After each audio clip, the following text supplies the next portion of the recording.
Hey everyone, it's Mark Ferguson with Invest for More, and we're back at the complex. And it's very, very, very, very cold today. I know we were chopping ice this weekend, and it was much warmer and nicer, and it made up for that. It's like 5 degrees right now.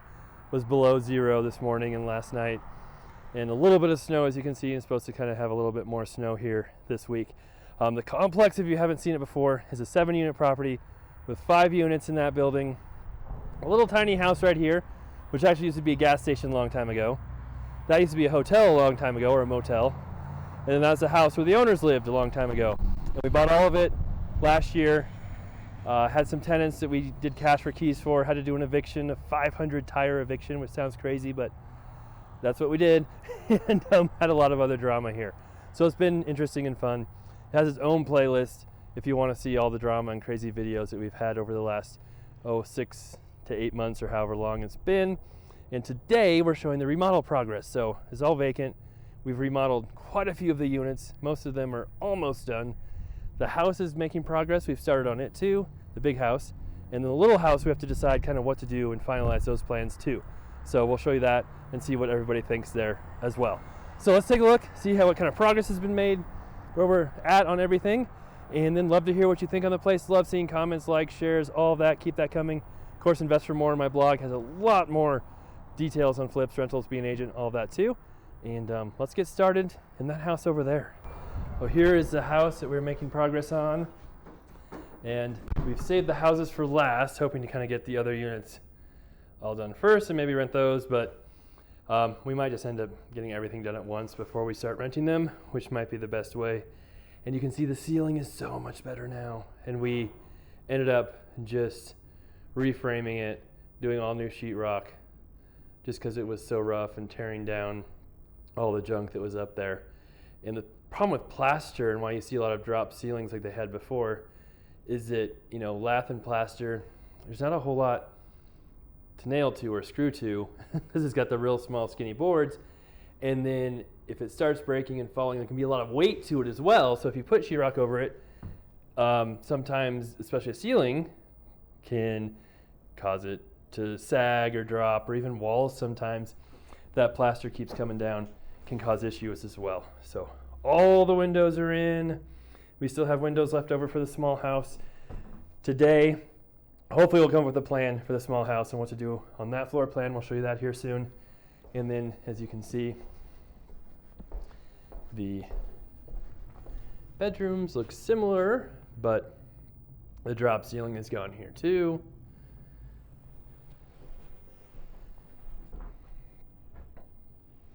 And we're getting close. And the kitchen is completely gone as well. I joked about keeping these cabinets. I wasn't really going to keep them.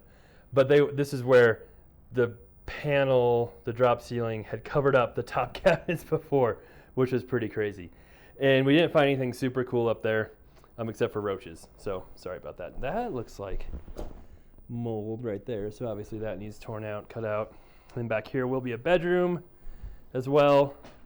So I think we'll just have a small closet right in this area, and then put a door in right here, and the rest will be a nice, decent sized bedroom. And then right here, of course, it's a bathroom, which is super ugly too. And we're not keeping the clawfoot, sorry. We'll get rid of that. Probably get rid of that window now too, and just put in a shower surround frame out for that. And that'll be much easier and cheaper than doing tile or anything else. And the clawfoot, yeah, just doesn't work well with the weird shower curtain that doesn't stop water hardly at all, if you can see that. There's sheetrock.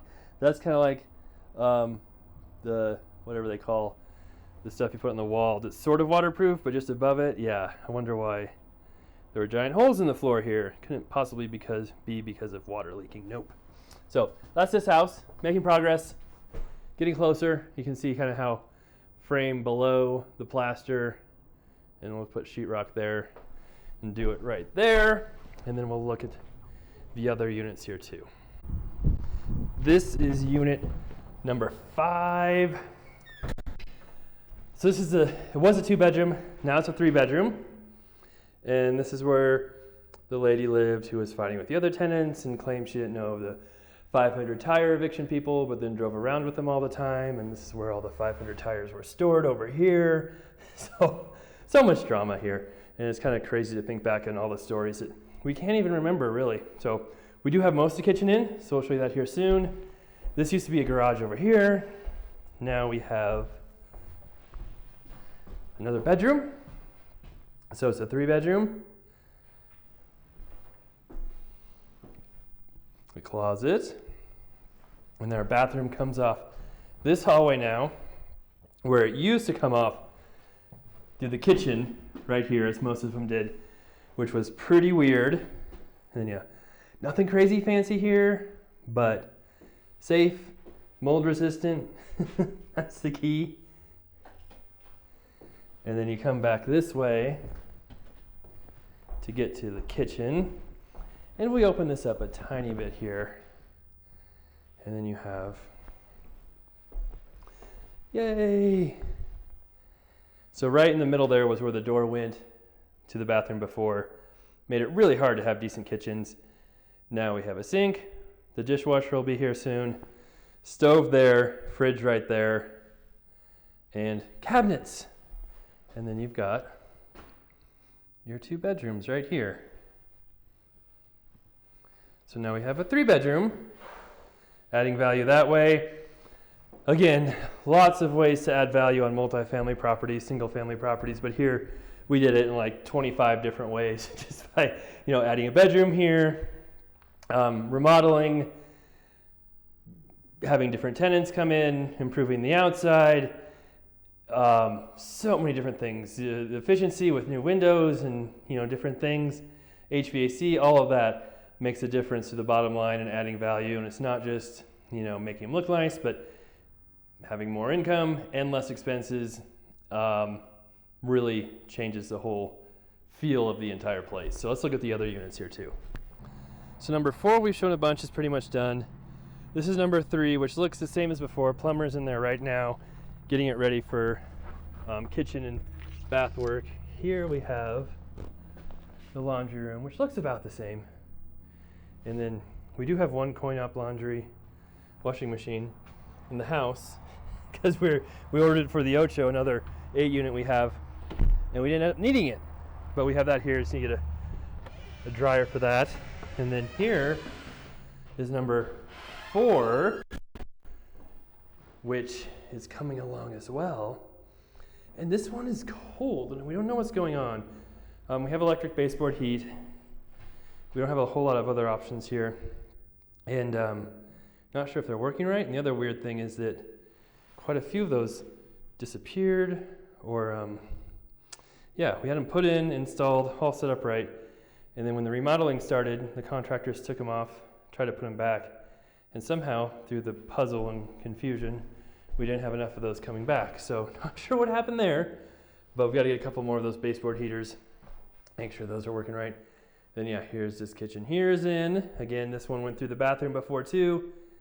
And dishwasher, stove, and yes, the dishwasher will open and the stove will open without hitting the cabinets. We've tested that out before too. So another unit that has been massively improved. And yes, the bedroom, the bathroom. Everything looks pretty similar. There you go. And then we'll take a peek at the last unit here real quick too. And maybe go in the small house real quick too, because we need to decide on a floor plan there and have a few ideas. Here's number 1. This is where we had extra tires stored in here too. If you remember, the unit, or the tenant number 2 said that the landlord stole his tires and put them in this unit here because he didn't like him storing them outside. And then the unit number 2 tried to break into this unit to get the tires one time, and I called the cops and didn't know it was the tenant, and had lots of fun there too. So many good stories here. You can see kitchen's going in here. Again, the door went through there to the bathroom. And then we have 1 bedroom right here. And all the rooms are different size, which is weird because we've talked about before, this used to be what we think a motel, traveling lodge type of thing. Used to have garages with it, so we think these bedrooms could have been garages, tiny garages, and there's just kind of one studio, living room, bedroom type thing. But they're all a little different size, so it's very strange and weird. And then yeah, here's how the bathroom will be done. See, that one's got a little bit more work to do. Plumber will be in here soon. Get that done, and we'll get moving on this one here too. So lots and lots of progress. And we'll take a look at the little house and see if we have any new ideas now. And that's where the tire eviction happened. So here's the small, tiny house. And it is so cold out today. Whew. I know this weekend I was up at the river house chopping ice in a tank top, and it was 50 or 60 degrees. Now it's about 5 degrees outside. This is where the tenant lived who had the 500 tires, got evicted from his tire shop, moved all the tires here behind the other unit. We had to evict those tires using dumpsters and took them to a dairy. Crazy situation. We have videos of all of that. And this one is pretty messy. So we have demoed some of it in here, but it's so small. It's like 400 square feet. So we have to figure out kind of, do we have one studio, one completely open unit? Do we leave this bedroom here and just leave this living room? But then you have a kitchen right here, which is not really a kitchen, but just a closet. So there used to be a stove right here. And then there's your sink and tiny bit of countertops. So it's not a great layout. And then right here, you have the bathroom, which was right here. Sink, toilet, with a huge shower right here. And so, you don't want to spend too crazy of an amount of money here, but you also, like, do you just tear out everything and start from scratch? That could be one option, or do you try and make it work with what's here now? So one option we had also is, you have your door right here. There's a light switch and a window there, it'd be tight, but we might be able to put a wall right there along to the back here, and then make this your bedroom on that side, and then over here would be your living room. Take out these walls and then have just a kind of a kitchen, along this back wall, that side wall, maybe even take out that back door. I don't know if we need that or not. That's something to think about, although nice to have two doors. So a lot to consider. And then the bathroom, do we keep the bathroom where it is? Do we maybe put a door right here and make it more usable? Do we take out this whole wall right here and put the kitchen against that back wall instead and have even more space and possibly have enough room for a bathroom here along that back? All kinds of things to consider here. So this is the next project, the next step in the complex. And we're getting close though. The rest of it we've got figured out, have a plan, everything's moving along. This is kind of like the final little piece of the puzzle. And this one, we can kind of work on while the others are being rented too, but we'll have to see how that goes. And of course, the other fun stuff that's happened the last few months. I had my nephew working for me, Alex, for a year and a half or so. He decided to quit and become a teacher, which is awesome. Decided that was his route in life, not working in real estate and doing bookkeeping and stuff, which can be understandable. And then shortly after that happened, Janae, our front desk person, administrator, helping with property management too, was getting her real estate license and decided to move to a different town and become an agent there. So we've lost a couple people the last few months, which has made things very trying and difficult. And we've been working through it. Nikki's been a huge, massive help as always, but it's been a lot of work covering for those tasks and doing those things, as well as taking on new projects like the Liquor Mart and Mini Mart and new flips and rentals and different things while we're doing the complex and all this other stuff. So we've hired at least one new person, maybe have a new person coming on, but it's been crazy. So appreciate everyone who works with me and helps me, because there's no way I could do all this on my own. A lot of stuff going on. But this project, hopefully we're making progress, getting close to the end, and see how it all turns out. But it's been interesting. All right. Love all the likes, comments, shares. Keep those coming. Love seeing new subscribers. Keep that coming as well. Love it when people check out the blog, investformore.com. free articles on there, tons of information, a free book on there too. And yeah, we'll be back with more updates on this, our other projects, the liquor store, all that great stuff here soon.